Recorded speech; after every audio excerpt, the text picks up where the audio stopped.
वज़ीर आज़म इमरान खान ने अपोजिशन को इस्तीफे की मशरूत पेशकश कर दी है। कहा कि लूटी हुई रकम जमा करा दें, कल ही इस्तीफा दे दूंगा। इस्तीफे देने के लिए जुर्रत और कारकर्दगी की ज़रूरत होती है। 31 दिसंबर गुजर गया, फिर 31 जनवरी भी गुजर गई। अब इस्तीफे देने की बजाय ये सेनेट इलेक्शन लड़ रहे हैं। वज़ीर आज़म इमरान खान इज़हार ख्याल कर रहे थे आज काबीना के इजलास में, जहाँ पर उन्होंने कहा कि अगर अपोजिशन लूटी हुई रकम कौमी ख़जाने में जमा करा दे तो मैं कल ही इस्तीफ़ा दे दूंगा। ये एक चैलेंज किया है उन्होंने अपोजिशन को, और कहा उन्होंने ये कि वो इस्तीफ़ा नहीं देंगे क्योंकि अपोजिशन ये कहती है कि हमने कोई रकम लूटी नहीं है। और साथ ही साथ पीडीएम के हवाले से अब जो अगली हिकमत अमली है उस पर इजहार ख्याल किया वज़ीर आज़म ने, और काबीना में वज़रा ने भी मुशावरत की आपस में। और वज़ीर आज़म का ये कहना था कि पहले 31 दिसंबर की डेडलाइन दी गई, फिर 31 जनवरी की डेडलाइन दी गई। ये दोनों डेडलाइंस गुजर चुकी। इन्होंने ना इस्तीफ़े दिए, ना अब तक लॉन्ग मार्च की कोई तारीख बताई है। अपोजिशन ने लॉन्ग मार्च किया है अब तक, ना ही लोगों को इकट्ठा करने में वो कामयाब हुई है। मरियम औरंगजेब साहिबा हमारे साथ मौजूद है, पाकिस्तान मुस्लिम लीग नून की तर्जुमान है। बहुत शुक्रिया मैडम आपके वक्त का। इमरान खान साहब ये कह रहे हैं कि अगर अपोजिशन लूटी हुई रकम कौमी ख़जाने में जमा करा दे तो मैं कल ही इस्तीफ़ा दे देता हूँ, यानी वो इस्तीफ़ा नहीं देना चाह रहे। जी बिस्मिल्लाहिर्रहमानिर्रहीम।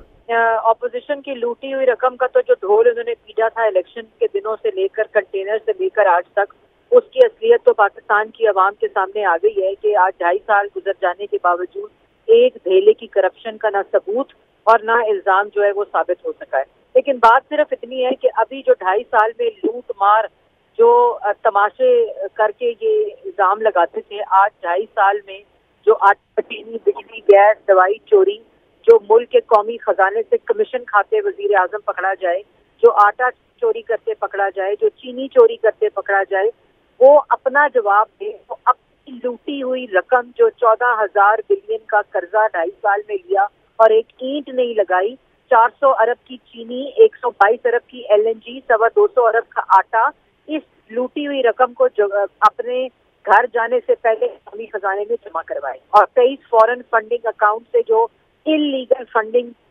मंगवाई उसको रिसीव किया और उस चेक के ऊपर साइन किया।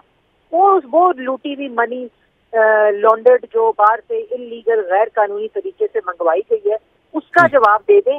दूसरों का इल्जाम और दूसरों पे आप बातें करना बंद करें और ये तमाशे करना बंद करें। अच्छा मैडम, गैर कानूनी फंडिंग पे कल भी जब वो ये फ़ोन कॉल्स ले रहे थे उस पर भी ये बात हुई, और उन्होंने ये बात की कि ये जो हमारे लिए गड़ा खोदा था उसमें ये खुद गिर गए हैं, हमारा तो दामन बिल्कुल साफ है। इन्होंने अब तक रिकॉर्ड जमा नहीं कराया। आपकी पार्टी और पीपल्स पार्टी की तरफ वो इशारा करते हैं।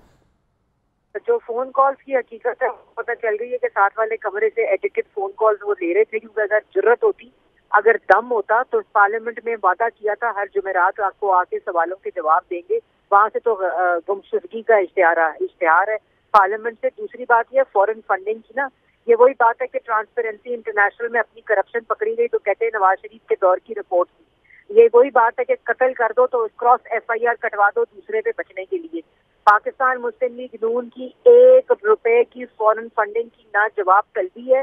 इलेक्शन कमीशन ने ना सवाल पूछा गया है, और जो सवाल पूछा गया था वो तमाम जवाब जमा हो चुके हैं। लेकिन जहां इतराफ़े जुर्म हो चुका है, जहां मुल्क के वजीर आजम ने कहा है कि फॉरेन फंडिंग होगी लेकिन एजेंट्स ने की होगी, मुझे क्या पता, करप्शन हुई होगी ट्रांसपेरेंसी इंटरनेशनल के मुताबिक, लेकिन मेरे ATMs ने की होगी। आटा, चीनी, बिजली, गैस, दवाई चोरी हो गया होगा लेकिन मेरे माफिया ने की होगी। तो ये जो ईमानदारी और ये जो तमाशा और ये जो मदारी पना है ना, इसको बंद करें और घर जाएं। इस हद तक चले जाते हैं मरियम साहिबा, जो इल्जामात है फरूख हबीब साहब बारहा ये कह चुके हैं। वो तो कहते हैं कि बाहर से तो पैसे लिए, उसामा बिन लादेन से पैसे लिए, और बेनज़ीर भुट्टो की किताब में ये लिखा हुआ है। तो इस पर क्या रिस्पॉन्ड करेंगे? ये किताब में लिखा हुआ है 500 अरब लाएगा, 200 अरब आएगी, 400 अरब जाएगा।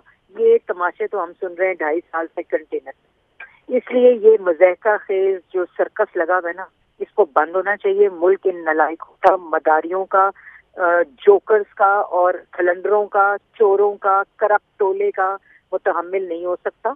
इनको घर जाना पड़ेगा और अवाम इनको घर भेजेगी। और वो ये कहते हैं कि जो सर्कस बंद कराने के लिए 2 डेडलाइंस आपने दी, आज भी काबीना इजलास में वज़ीर आज़म ने कहा है कि 31 दिसंबर के बाद 31 जनवरी गुजर गई, इस्तीफे भी नहीं दिए, लॉन्ग मार्च भी नहीं किया, बल्कि सेनेट इलेक्शन लड़ने लगे।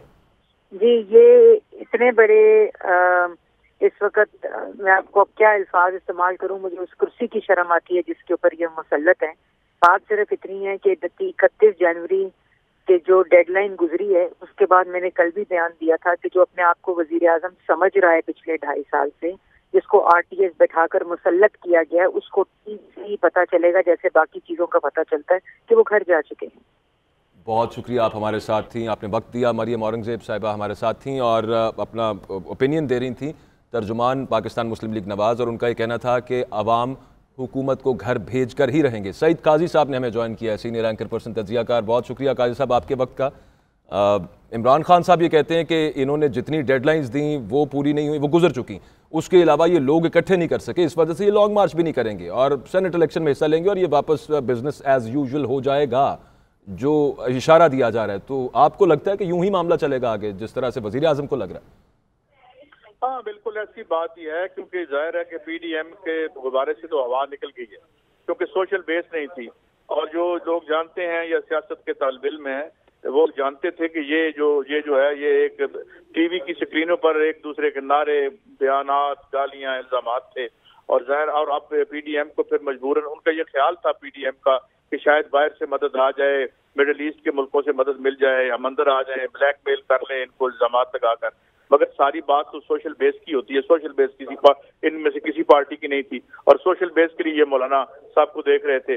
مولانا صاحب کو بھی جو نے سنا ہے ان کا بھی سافٹ ویئر اپڈیٹ ہو گیا ہے، تو میرے خیال میں اب یہ اس طرح کہانی چلاتے رہیں گے اور یہ چلتی رہے گی۔ اور جو کرپشن کا بھی معاملہ ہے کوئی میننگ فل تو اس میں ہوا نہیں ہے، کوئی بندہ انہوں نے اب جو کرپشن کا معاملہ ہے وہ جو اب ہو رہے ہیں جن لوگوں کو پکڑا جا رہا ہے، وہ نواز شریف کی جو بیس تھی وہ بنیادی طور پر کوئی ان کی ووٹ بینک نہیں تھا، وہ یہ نوٹ بینک ہی تھا، یہ جو قبضے اس کو توڑیں گے، اور پھر یہ مت بھی ٹوٹ گئی کہ جی وہ جو ہے ان کا ووٹ بینک ہے۔